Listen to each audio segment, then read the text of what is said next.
One question I wanted to ask you, Michael, was, is there a difference between an independent casting director and one that works in-house for the show? Well, I don't think there are true differences in casting directors other than some casting executives at networks have never cast anything. And somehow or other, going up through the ranks at the network, they become individuals who have a great deal to say, but they don't have a great deal of experience, and they are very autocratic. Independent casting directors, for the most part, in my experience, do not have huge egos. We don't care where suggestions come from. Our desire is to cast the most perfect person for the role. We did the Muppet Christmas movie last year, and it was interesting. NBC's theory was put in everybody who had been on a reality show, whether they could act or not, because the audience would tune in to the Muppets to see these people. And that was an argument that I lost. I thought it was a stupid way to cast a movie of the week, and they won. Because those people are not actors. They're not actors, no. But the network didn't care. The network's attitude was, they're recognizable. They're worth a lot of money to us. They'll get us an audience. I still don't believe that. I think that if you're going to do a piece, whether it be drama or comedy, hire actors. Now, you mentioned some of the ways you find those actors, but let's zero in on that for a moment.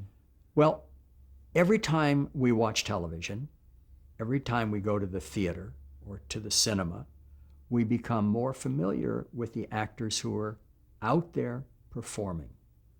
And we keep notes, or in the computer we put a note about the people, who we see, what we have seen them in. And of course, when we start casting a television movie or even a series, this past year we did a series in Canada called Just Cause, and we would recall people who we had met, tapes we had seen, and we would quick call the agents if there were a guest star role, get tapes, we would FedEx those tapes to our producer in Vancouver. She would approve somebody, and we'd ship them from Southern California to Vancouver to do our show. Now, we did not have any network interference. That show was on the PAX network, and our producer and the single executive at PAX who we dealt with and the casting service were totally responsible for casting each episode. We also had a Canadian casting company. That casting company took care of all of the local hires. So it was freedom, and it was lovely because, as I mentioned, when you do a television series for a network, there's a great deal of interference from the network. I'm curious, do you ever get any kind of pressure from higher ups, so to speak, to cast someone that is a friend of theirs? Or I won't go any farther than being a friend, but I'm sure that you've had that problem a few times. That problem, the problem of casting a friend or a relative, usually occurred in motion pictures, and it usually occurred with somebody who was perhaps the head of a studio. And those days are long gone, in my opinion. The price of doing film, whether it be a television movie or a motion picture film, has gotten so out of control that if a studio head forced a non-professional into a very important role in a movie of the week, and the movie of the week failed, and the reviewers all pointed at that individual, I think the handwriting's on the wall.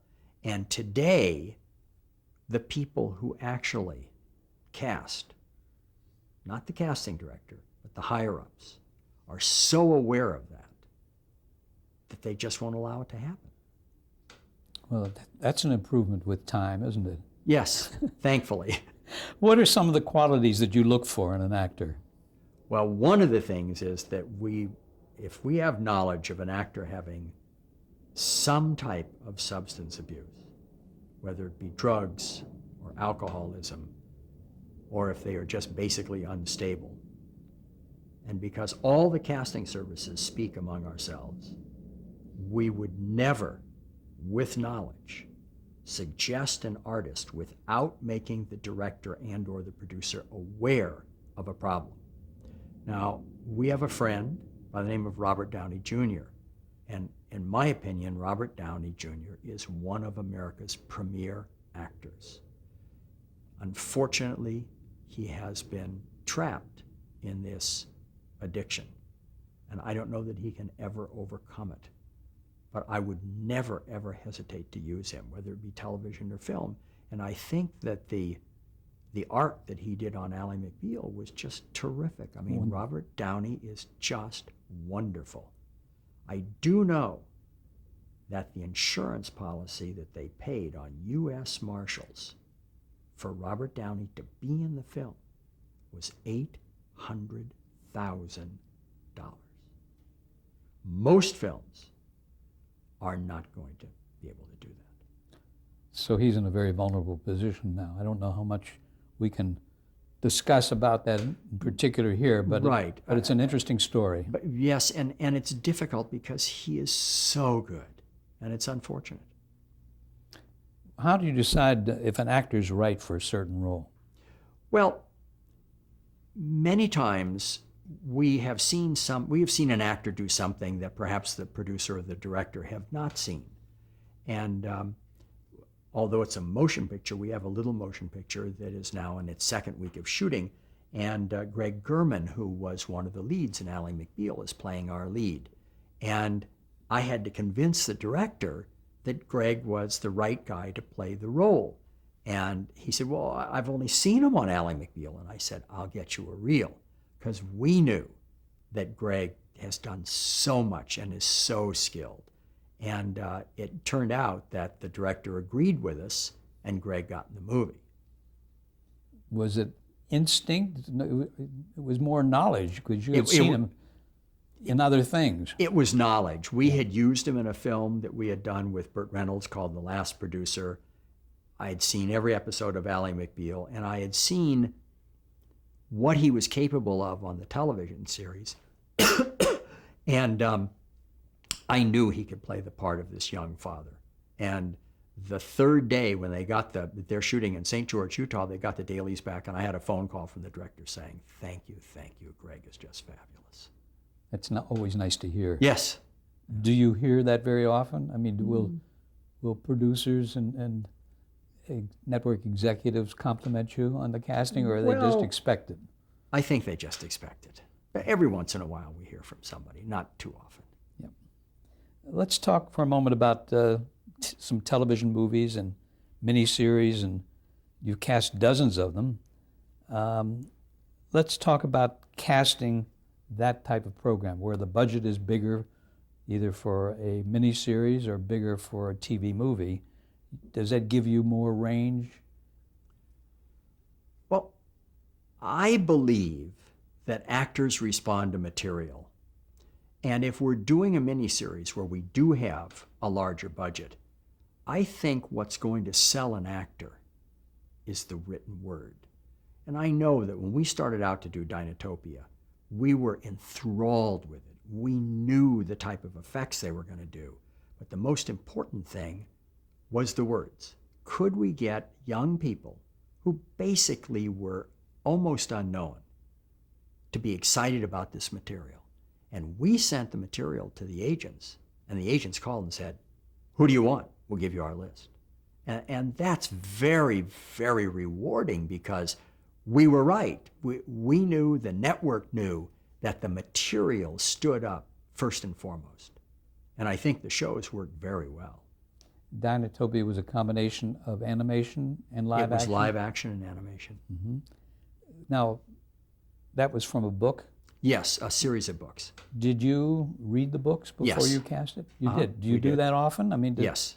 Really? Yeah, we read the book. Well, we get in pretty early in this process. If the networks or if the people are smart, they utilize our services quite early. It's a benefit to them. Why shouldn't they use us? We're here.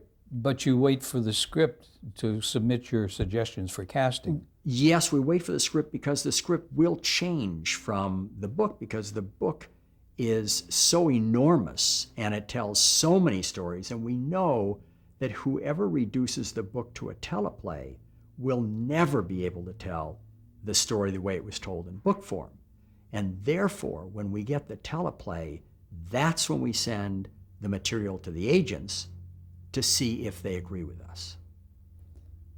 How does casting a miniseries or a television movie compare to just casting a television series? Well, we can usually get more interesting actors for a movie of the week or a miniseries. One of the reasons being is the time commitment.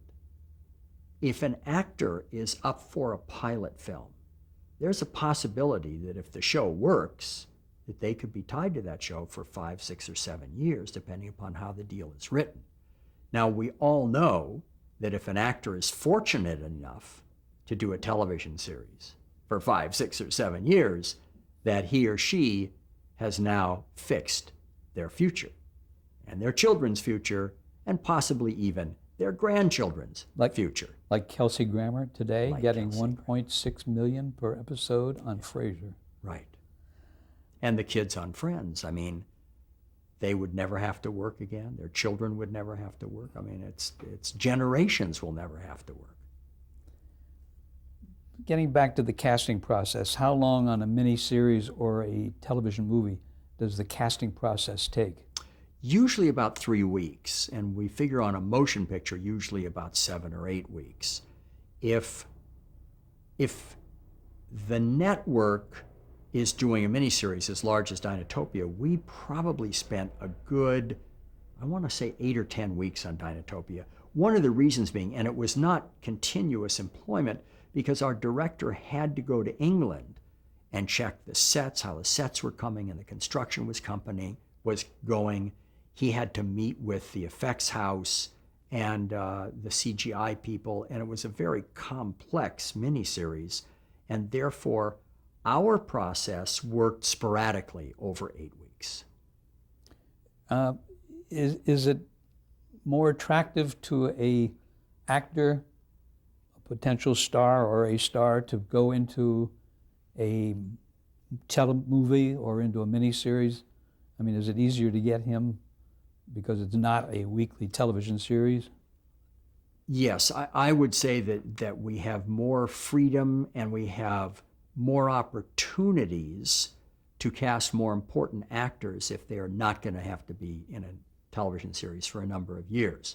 Now, this year, we are seeing important stars doing television series.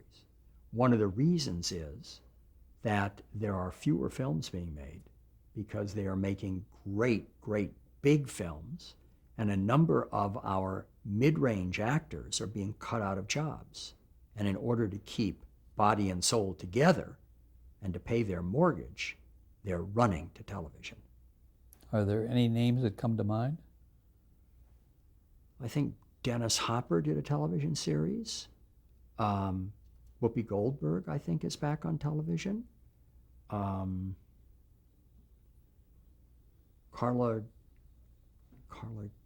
I can never pronounce her last name. Carla Gugino. She's doing Karen Sisko this year.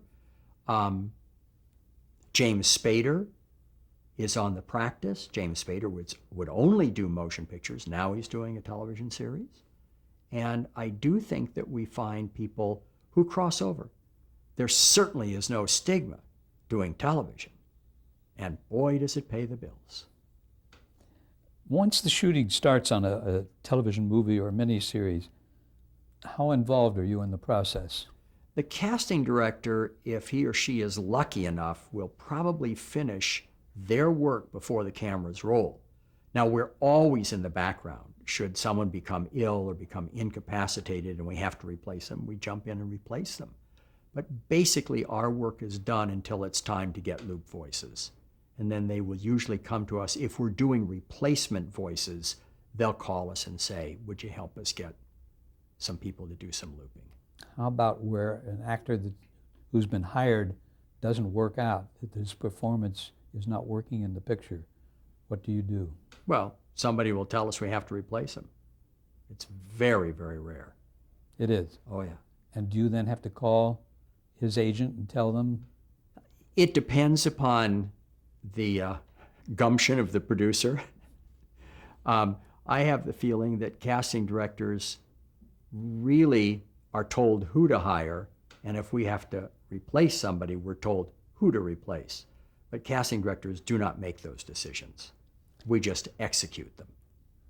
Tell us about some of your experiences casting specific TV miniseries or TV movies. Anything come to mind? I mean, in terms of people that you want to suggest and the network won't accept them, or? Well, that usually happens in pilots more than in miniseries. I'm sorry, let's talk about pilots for a minute. Well, pilot casting is very frustrating and very, very difficult. And again, it's the obstreperousness of the network casting people and the executives at the networks. They have ideas. I can remember once, many years ago, Jane and I were consultants to the ABC network. And we went to a meeting at Warner Brothers in which an executive sat behind his desk and told me to make an offer to Jack Nicholson for a soap opera that was going to be on at night. And I said to him, I don't believe Jack Nicholson will consider this. This man stood up and pointed a finger at me and said, I don't care what you think. Go make the offer. Okay. So I called Sandy Bressler, and Sandy said, what, are you out of your cotton-picking mind? That television series. The executive's crazy. But that happens. More often than not, people in television believe that no matter what they are doing, it's the greatest. And I love passion. I'm passionate about what I do. But I do think that there has to be some restraint or some ability to separate the fact that you work for NBC or ABC and are omnipotent with the reality of the business. And I think to offer Jack Nicholson a role in a nighttime soap opera is absurd. And you are talking about reality. Yes. Not reality TV, which I think stinks. No. I have a list of movies here that, let's just give a few, maybe even a minute to some of them, and if you get bored with it, stop me, we won't continue. But any experience that you had on that particular show that you want to talk about? Vegas, an ABC production with Robert Urich. Tony Curtis was in it, Ed Burns. Yeah, and the director was one of those two brothers. Not the Coen brothers. No. This is a long time ago. Yeah. No, a very famous television director, and I spent 10 days. We had dinner together every night, and what a wonderful director and a wonderful man. Robert Urich was super, and the show. I forget how many years that it made it, but it was a very, very good pilot. Yeah. And boy, Urich was good. That's quite a loss. We might have a suggestion here on who the director was. It was 3 years of the year. Yeah. Did you know who directed the pilot? Darn. I should know because I was at Spelling at the time. Yeah. But I don't. Another production was Friendly Fire. Oh, boy. With Carol. Wonderful story about Friendly Fire. I will now speak about a television executive. Our director, David, an Englishman. I'll look for David Green. Oh, yes. Jane Feinberg, the producer, and David Green and I had decided that Carol Burnett should play the mother in this piece. And we got a phone call. Now, First of all, the way we came to this conclusion is Robert Altman was kind enough to show us a rough cut of a film he had called I think it was called The Wedding. And we went to his offices in Westwood, and he ran this film for us. And all of us left his screening room, and we said, the only person to play this role is Carol Burnett. So the next day, David Green and I called Pam Dixon, the head of casting at ABC, and said, we want Carol Burnett. And she said, I would never approve Carol Burnett if she were the last person on earth. She can't play the part. She's wrong for it. She's a comedian. And David Green said, Pam, you are wrong. She is absolutely perfect for it. You don't know what you're talking about. And she said, you can't hire her. We got off the telephone. David Green called his agent and said, I'm leaving the show. David Green took off and drove to Pacific Ocean Park. The producers were saying, what are we going to do? And we're starting in 8 days, and our director walked out. The agent, he called his agent, and the agent said, you got to go back. So he came back. Meanwhile, the head of his agency called ABC to some super executive and said, you've got a person in your casting office who is disrupting our show, and we are very unhappy. An hour later, I'm in David Green's office and the telephone rings. It's Pam Dixon's assistant. She gets on the telephone. We put her on the speaker box. She says, all right, you put all the pressure on me, but I'm going to tell you this.